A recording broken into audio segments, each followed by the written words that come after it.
நன்றி தோழர்களே. மேடையில் அமர்ந்திருக்கின்ற எங்களுடைய பாராளுமன்ற உறுப்பினர்களான தோழர் இளங்குமரன் அவர்களே, ரஜீவன் அவர்களே, பவானந்த ராஜா அவர்களே, அதே போன்று எங்களுடைய யாழ் பல்கலைக்கழகத்தின் சிரேஷ்ட விருந்தினர் விமான் சாமிநாதன் அவர்களே, அதே போல் எங்களுடைய ஆசிரியர் சங்கத்தின் அதிபர் சங்கத்தினுடைய செயலாளராக இருக்கின்ற ஜீவானந்தம் அவர்களே, அதே போன்று எங்களுடைய வேட்பாளர் தோழர் தோழிகளே, சகோதர சகோதரிகளே, அதே போன்று வருகை தந்து எங்களுக்கு ஆசீர்வாதத்தை வழங்கிக் கொண்டிருக்கின்ற எங்களுடைய மத குருமார்களே, மத தலைவர்களே, அதே போன்று வருகை தந்திருக்கின்ற அன்பார்ந்த தாய்மார்களே, தந்தையர்களே, சகோதர சகோதரிகளே, உங்கள் எல்லோருக்கும் எனது மாலை வணக்கத்தை தெரிவித்துக் கொண்டு, இப்பொழுது நீங்கள் எல்லாம் பார்த்து கொண்டிருக்கிறீங்க, அனுர தோழர் வருவாரா வருவாரா வருவாரா, இன்னும் ஒரு சில நொடிகளில் வரப்போகிறார். அதனால அந்த சில நொடிகளில் நானும் பேச்சு முடிக்கவும் வேண்டும். சரியா? விசேடமாக நமக்கு எல்லோருக்குமே தெரியும், எதிர்வரும் மே மாதம் 6ஆம் தேதி இடம்பெற இருக்கின்ற தேர்தல் எங்களை பொறுத்த வரைக்கும் மிகவும் முக்கியமான தேர்தல் என்று நாங்கள் கருதுகிறோம். ஏன் முக்கியமான தேர்தல் என்று கருதுகின்றோம் என்றால், எனக்கு முன்பு பேசிய பல பேச்சாளர்கள் சுட்டிக்காட்டினார்கள், இந்த உள்ளூராட்சி சபையினுடைய தேவைப்பாடுகள் தொடர்பாக. அதனால் அந்த தேவைகளை பூர்த்தி செய்து கொள்வதற்காக இதற்கு முன்னர் இருந்த உள்ளூராட்சி சபைகளால் முடியுமாக இருந்ததா என்று தேடி பார்க்கின்ற பொழுது எங்களுடைய கேள்விக்குறியாகவே இருக்கும். அதனால் இதிலிருந்து ஒரு மாற்றம் தேவையா இல்லையா என்கின்ற போது மக்கள் மத்தியில் நிச்சயமாக இதற்கான ஒரு மாற்றம் வேண்டும். அதுக்கு மாற்று கருத்து கிடையாது. அதே போன்று நாங்கள் கடந்த 2024ஆம் ஆண்டு என்பது இலங்கைக்கு மாத்திரமில்லை அன்பர்களே, உலகமே திரும்பி பார்த்திருக்கின்ற ஒரு மாற்றமாகும். என்றால் அண்மையில் அனுர தோழர் துபாய்க்கு போனார். 150 நாடுகளில் அரசியல் தலைவர்கள், அரசு தலைவர்கள் கலந்து கொண்டு போனார். அந்த கூட்டத்திற்கு சென்றதன் பிறகு நான் நினைக்கின்ற எல்லா நாட்டு தலைவர்களும் தேடி வந்து கையிலாக கொடுத்த தலைவர் என்றால் வேறு யாருமல்ல, நம்முடைய அனுரகுமார திசாநாயக்கவா உங்களுடைய தலைவராக. ஏன் எதனால் அவ்வாறு கையிலாக கொடுக்கப்பட்டது என்றால் வேறுதுமல்ல, இன்றைக்கு உலகமே பார்த்து கொண்டிருக்கின்றது. கடந்த காலங்கள், முன்னைய காலங்களில் இவ்வாறான மாற்றங்கள், ஆயுத போராட்டங்கள், ஆயுத புரட்சிகள் மூலமாக நிகழ்ந்தவை இப்பொழுது ஜனநாயக ரீதியாக அது இந்த ஆசிய கண்டத்தில் நிகழ்ந்திருக்கிறது. அப்ப ஆசிய கண்டம் என்பது உலகத்திற்கே மிக முக்கியத்துவம் வாய்ந்த பிரதேசமாகும். அப்ப அந்த பிரதேசத்தில் இன்றைக்கு மக்களுடைய நலன்களை முதன்மையாக கொண்ட ஒரு அரசாங்கம் உருவாகி 2024. அந்த வகையில் தோழர்களே, தோழிகளே, நீங்கள் எல்லோருமே சேர்ந்துதான் அந்த மாற்றத்தை செய்தீர்கள். அந்த மாற்றத்தை செய்கின்ற போது உங்களுக்கு எல்லோருக்குமே தெரியும், 2024ஆம் ஆண்டு செப்டம்பர் மாதம் 21ஆம் தேதி அனுர தோழருக்கு வாக்களித்து ஜனாதிபதியாக்கினீர்கள். ஆனாலும் கூட அன்றைய காலகட்டங்களில் யாழ் மாவட்டத்தில் இருக்கின்ற மக்கள் பெருவாரியாக அனுரைக்கு வாக்களித்தார். ஏன் எதிராளர் கேட்ட வேறு எதுமல்ல, அனுர வெற்றி பெறுவது சாத்தியமில்லை என்கின்ற கருத்து இங்கு முன்வைக்கப்பட்டது. அது மாத்திரமல்ல, அன்றைய காலகட்டங்களிலும் கூட அனுர மீதான அவதூறுகள் அள்ளி வீசி எறியப்பட்டது. அனுர் ஆட்சிக்கு வந்தால் தமிழர்களுடைய தன்மானம் குலைந்துவிடும், மீண்டும் இனவாதம் வரும், மீண்டும் பரிசோதனை சாவடிகள் உருவாகும், டாலர் 400 ரூபாய்க்கு போய்விடும். அதன் காரணமாக நாடு பொருளாதார ரீதியாக ஒரு இருண்ட யுகத்தை நோக்கி சென்றுவிடும். ஏனென்றால் இவர்களுக்கு அனுபவம் கிடையாது, பரிச்சயம் கிடையாது. அந்த பரிச்சயம் இல்லாததன் காரணமாக நாட்டை இவர்களால் கொண்டு செல்ல முடியாது என்று கடந்த ஜனாதிபதி தேர்தலின் போது அனுர மீது அவ்வாறான அள்ளி வீசினார்.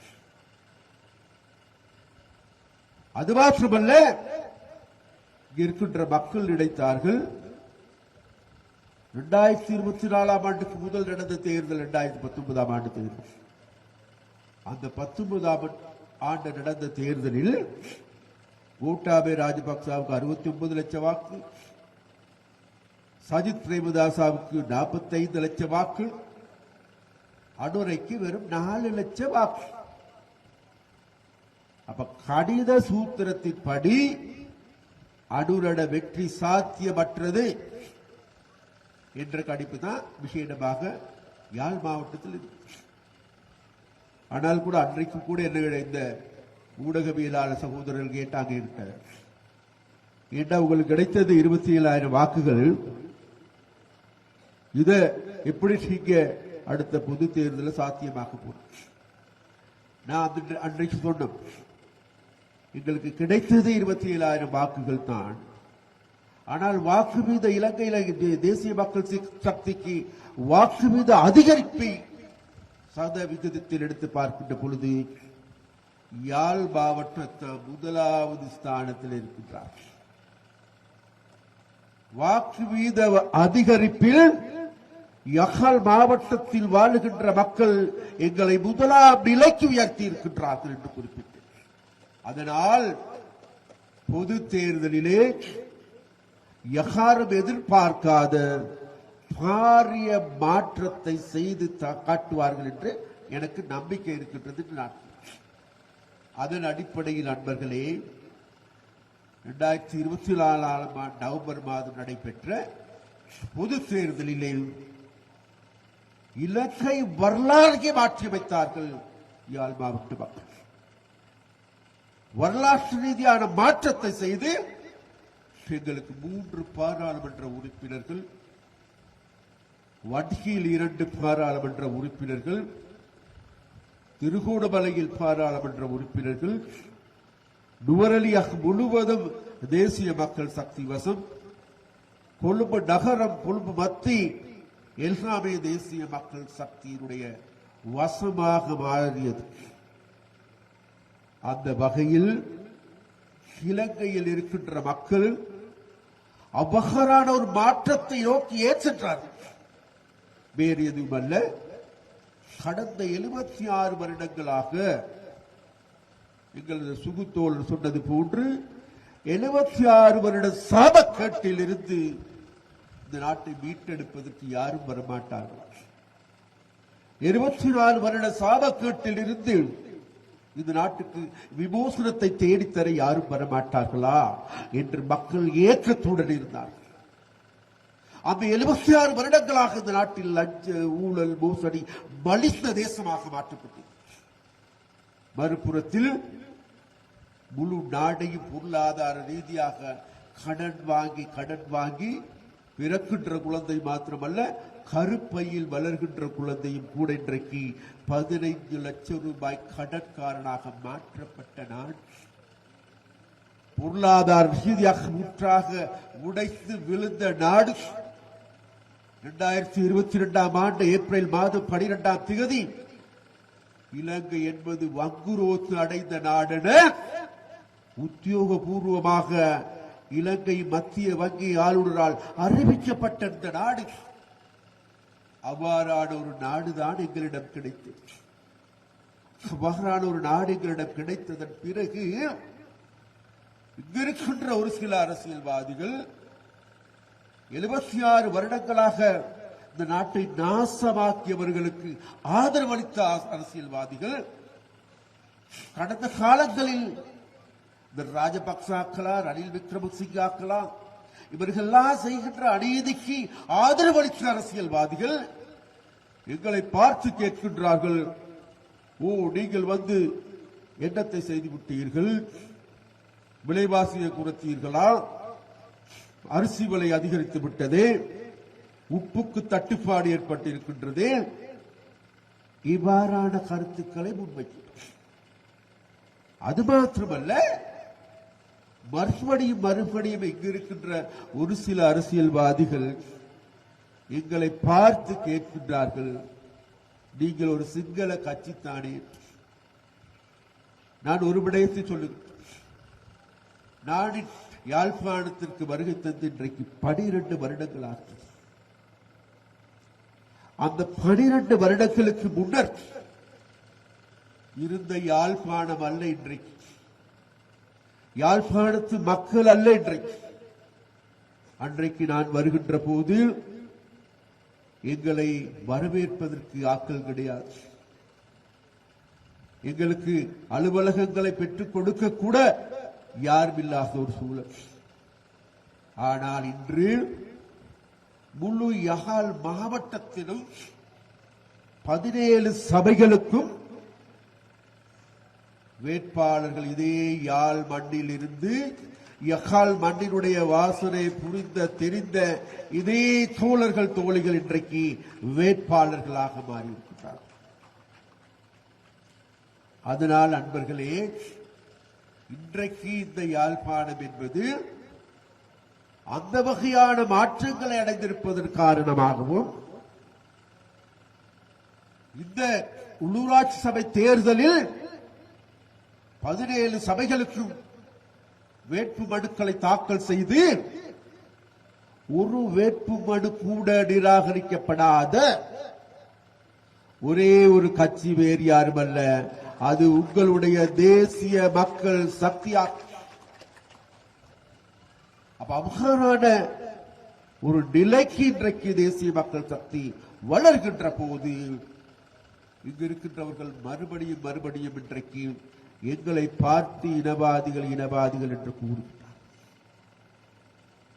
கடந்த காலத்தில் உங்களுக்கு தெரியும், 2015ஆம் ஆண்டு 19ஆம் ஆண்டு கால பகுதிகளில் ரணில் விக்ரமசிங்காவுடைய காலை நக்கி பிழைத்தவர்கள் இன்றைக்கு எங்களை பார்த்து கூறுகின்றார்கள். இந்த ரணில் விக்ரமசிங்கா என்பவர் யார் என்பது இலங்கை யாழ்ப்பாணத்தில் இருக்கின்ற மக்களுக்கு புதிதாக சொல்ல தேவையில்லை.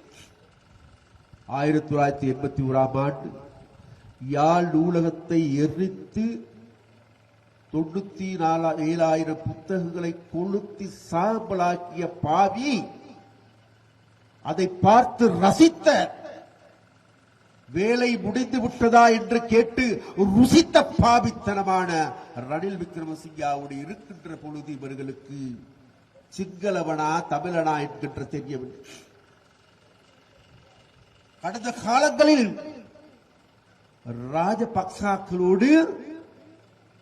ராஜபக்சாக்களை பற்றி புதிதாக சொல்ல தேவை. இப்பொழுது உங்களுக்கு எல்லோருக்கும் தெரியும், ஒவ்வொருவராக இன்றைக்கு அந்த ராஜபக்சா பரம்பரையை சேர்ந்த ஒவ்வொருவராக இன்றைக்கு சிறைச்சாலையை நோக்கி நகர்ந்து கொண்டிருக்கின்றார். எனவே எதிர்வரும் நாட்களில் உங்கள் ஒன்றை குறித்து வைத்துக் கொள்ளுங்கள்.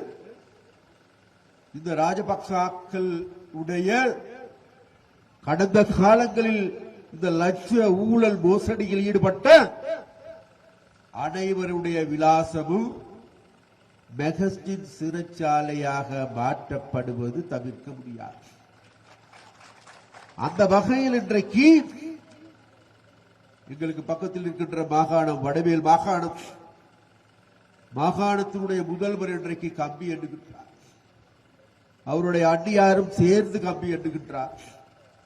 ஊவா மாகாணத்தினுடைய முதல்வர் இன்றைக்கு கம்பி எண்ணுகின்றார். சுகாதார அமைச்சர்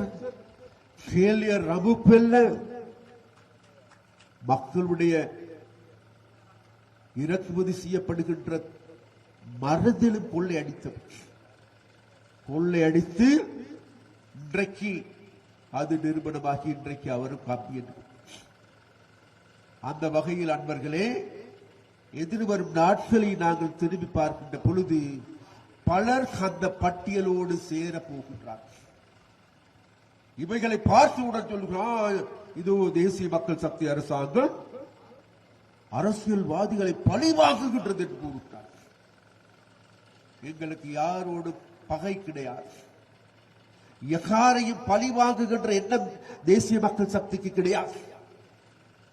ஆனால் எங்களுடைய சொத்துக்கள் உங்களுடைய சொத்துக்களை திருடி இருப்பார்களாக இருந்தால், அவர்களை மோசடி செய்திருப்பார்களாக இருந்தால், அந்த மோசடிக்காரர்களை கண்டுபிடித்து அவர்களை சட்டத்தின் முன் நிறுத்தப்பட வேண்டிய கடப்பாடு எங்களுக்கு. அதை நாங்கள் செய்கின்றோம். அவர்களுக்கு தண்டனை வழங்குவதா இல்லையா என்பதை தீர்மானிப்பது நீதிமன்றமாகும். அந்த வகையில் இன்றைக்கு நாடு நகர்ந்து கொண்டிருக்கிறது.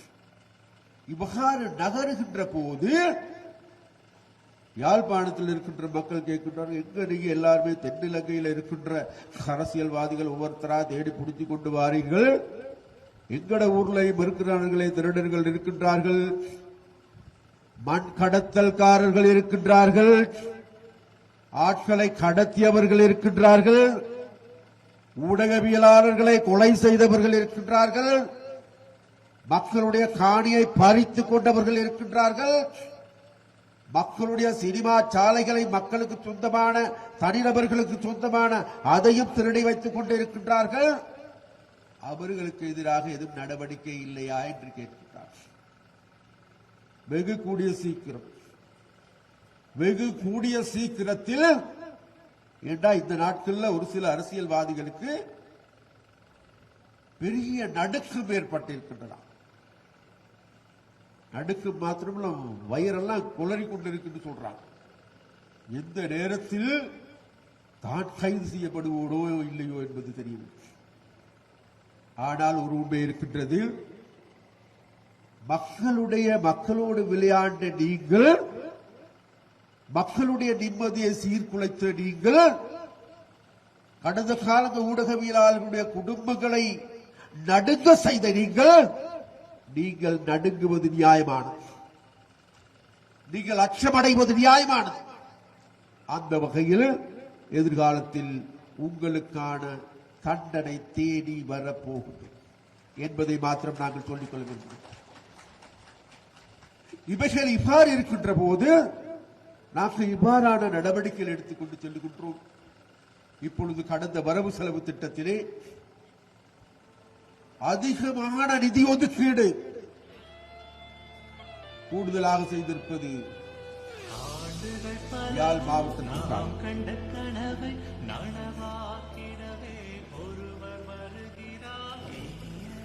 இதோ நாம் அனைவரும் எதிர்பார்த்துக் கொண்டிருந்த இந்த தருணத்தில் எங்களுடைய தோழர் அங்ககுமார திசாநாயக்க சகோதரர் அவர்கள் இடத்திற்கு வந்து கொண்டிருக்கிறார். அவரை அனைவரும் எழுந்து நின்று வரவேற்போம். இந்த வரலாற்று நிகழ்வானது இன்று முதன்முறையாக இந்த சங்கிலியன் பூங்காவில் இடம்பெற்றுக் கொண்டிருக்கின்றது. அவருடைய வருகையானது நம் அனைவருக்கும் மிகுந்த உற்சாகத்தையும் சக்தியையும் அளித்துக் கொண்டிருக்கின்றது. அவருடைய வருகையினை நாம் அனைவரும் மிகவும் ஆதரவுடன்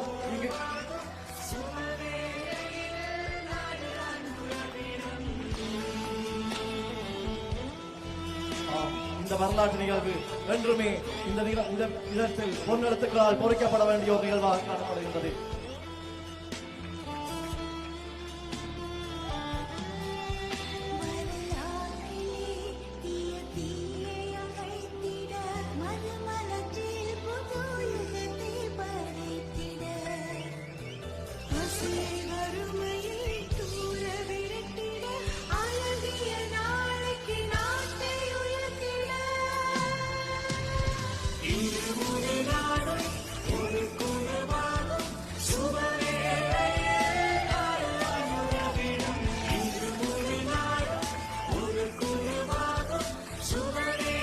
உங்களது கரகோஷங்கள் நமது தோழருடைய இந்த வருகையினை நாம் அனைவரும் கரகோஷத்துடன் வரவேற்றுக் கொள்வோம்.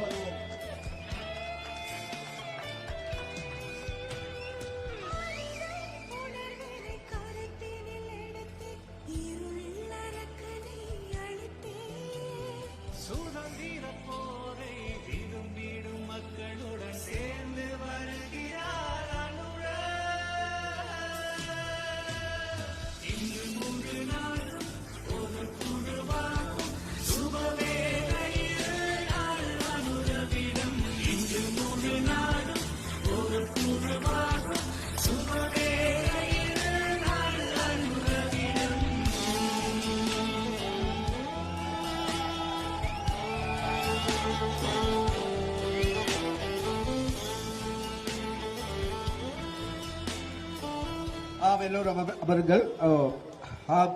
சகோதர சகோதரிகளே, தாய்மார்களே, தந்தைகளே, நான் கூறிக்கொண்டு வந்ததில் விஷயமாக அதற்கு மேலதிகமான விடயங்களை இனிமேல் நீங்க அனுரத்தோர்களிடமிருந்து கேட்டுக்கொள்ளலாம். சரியாக பாரிய வேலை பழுவுக்கு மத்தியில் இன்றைக்கு யாழ்ப்பாணத்துக்கு வருகை தந்திருக்கின்றார்கள். முதல்ல யாழ்ப்பாணத்தில் மக்களின் சார்பாக அனுரகுமார் திசாநாயக்கா எங்களுடைய ஜனாதிபதி, உங்களுடைய ஜனாதிபதியை வருக வருக என அன்பாக நாங்கள் வரவேற்கின்றோம்.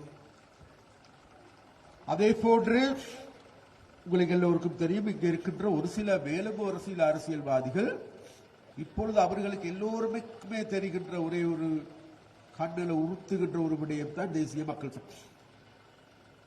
அந்த தேசிய மக்கள் சக்தியில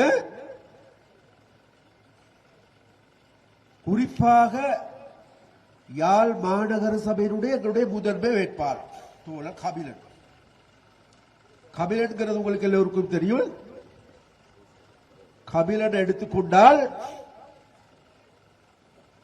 யாழ் பல்கலைக்கழகத்தினுடைய முன்னாள் விரிவுரையாளர், 2,30,000 ரூபாய்க்கு அதிகமான சம்பளத்தை பெற்று அதெல்லாத்தையும் துறந்துவிட்டு தொழிலையும் ராஜினாமா செய்துவிட்டு இன்றைக்கு இந்த யாழ் நகர சபையை பொறுப்பேற்பதற்கு ரெடி ஆகிக் கொண்டிருக்கிறார். அதனால வேண்டி காலையிலிருந்து மாலை வரைக்கும் பார்க்கின்ற பொழுது அவருக்கு எதிராக, அவருடைய மனைவிக்கு எதிராக, குடும்பத்துக்கு எதிராக அவதூறுகள் அள்ளி வீசப்படுகின்றது. இந்த சமூக வலைத்தளம், சமூக வலைத்தளங்களில் இருக்கின்ற அன்பர்களிடம் நான் கேட்பது ஒரே ஒரு வார்த்தை தான்.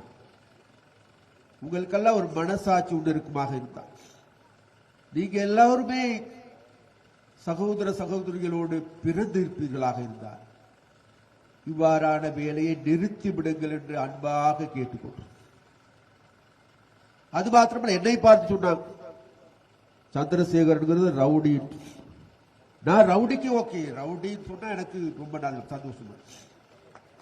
மக்களுடைய செயல்பாடுகளுக்காக செயற்படுகின்ற போது, நியாயமான வேலைகளை முன்னெடுக்கின்ற போது, மக்களுக்காக குரல் கொடுக்கின்ற போது, மக்களுக்காக எங்களை அர்ப்பணிக்கின்ற போது, மக்களுடைய அபிவிருத்தி வேலைகளை முன்னெடுக்கின்ற போது அதை பார்த்து யாராவது ரவுடித்தனம் என்றால் அந்த ரவுடித்தனத்தை நான் ஆற தழுவிக் கொள்வதற்கு தயார் என்று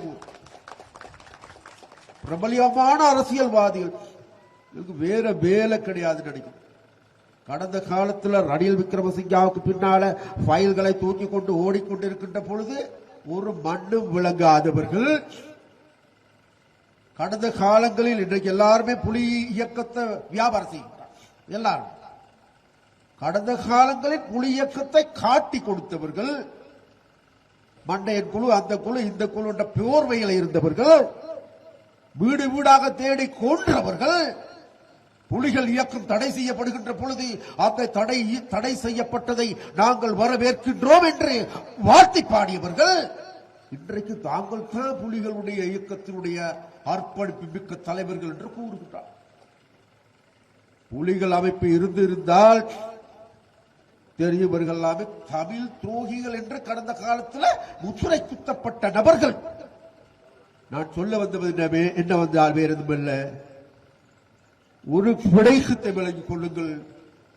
இந்த மாதிரியான அரசியல்வாதிகள், தாங்களுக்கு அரசியல் கொள்கை கிடையாது, குறைந்தது தேர்தலில் ஒரு விண்ணப்ப படிவத்தை கூட சரிவர நிரப்பிக் கொள்ள முடியாதவர்கள், எல்லா பட்டியலும் ரிஜெக்ட் ஆகியிருந்தது.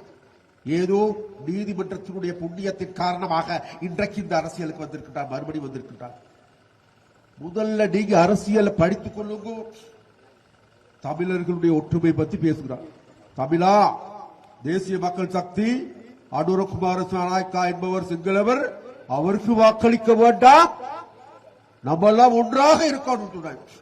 ஆனா கட்சிகள், தமிழ் கட்சிகளை பார்த்தா தனித்தனியாக பிரிஞ்சு சின்ன பின்னமாகி நாசமாக்கப்பட்டிருக்கிறார். அவர்களுக்குள்ள ஒற்றுமை கிடையாது, அவர்களுக்குள்ள ஒருங்கிணைப்பு கிடையாது, அபகாறு கிடையாது. அவர்கள் தமிழ் மக்களை பார்த்துக் கொள்ளுகின்றார்கள். நீங்க எல்லாம் ஒன்று நாங்க சொல்லுகின்றோம், தமிழ் மக்களை ஒன்று சேர்க்க வேண்டிய பொறுப்பு கடப்பாடு தேசிய மக்கள் சக்திக்கு உரியது.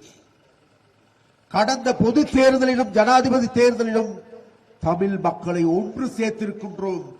தமிழ் மக்கள் மாத்திரமல்ல, இலங்கையில் வாழுகின்ற முழு நாட்டு மக்களையும் ஓரடியில் ஒரே அணியில் திரட்டிய கட்சி என்றால் வேறு எதுமல்ல, அது அனுரவுடைய தேசிய மக்கள் சக்தியாகும்.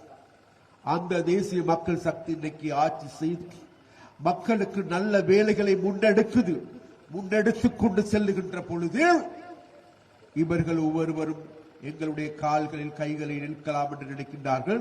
முடியாது. இன்றைக்கு புதிய யுகம் ஒன்று தோற்றம் பெற்றிருக்கின்றது. புதிதாக மக்கள் சிந்திக்க தலைப்பட்டிருக்கின்றார்கள்.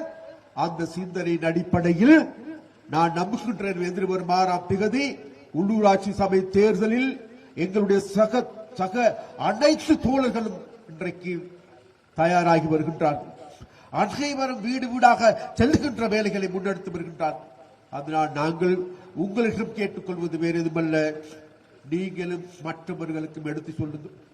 76 வருடங்களாக இவர்கள் எங்களை தமிழன் என்று, சிங்களவன் என்று, முஸ்லிம் என்று பிரித்து துண்டாடி எங்களை நாசமாக்கி எங்களுடைய இரத்தத்தை சூடேற்றி அதில் குளிர் காய்கின்ற வேலைகளையே இவர்கள் செய்திருக்கிறார். இனிமேலும் வேண்டாம் இனவாதம், மதவாதம் வேண்டாம்.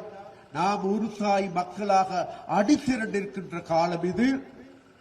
அந்த காலத்தில் எதிர்வரும் 6ஆம் தேதி உங்களுடைய பொன்னான வாக்குகளை, பெருமதியான வாக்குகளை திசை காட்டி அளித்து முழு யாழ் மாவட்டத்தையே எங்களிடம் பெற்றுத் தருமாறு மிக அன்பாக கேட்டுக்கொண்டு விடைபெறுகின்றேன். நன்றி, வணக்கம்.